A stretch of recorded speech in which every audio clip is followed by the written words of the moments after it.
Maraming nagtatanong sa akin kung paano ko raw ito ginawa. Ito pala guys, yung nasa Soundrocks yan guys. Itong bilog na to. Tapos ito yung sa ballpen. Tapos ito kahoy lang yan. Tapos ito sa ballpen rin, sa ballpen ito na parang hawakan. Tapos ito yung parang plastic lang.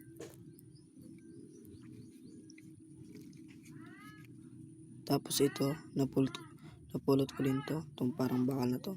Tapos yun ginawa ko rin. Itong tambo, ito ballpen rin. Itong karton lang to. Tapos itong upuan. Plastic lang yan.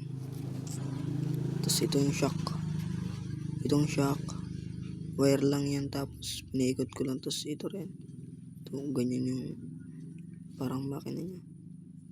Yan pala guys. Natuwa na yung shoe glue. Tapos ito hindi pa tapos. Guys. Bye. Support me.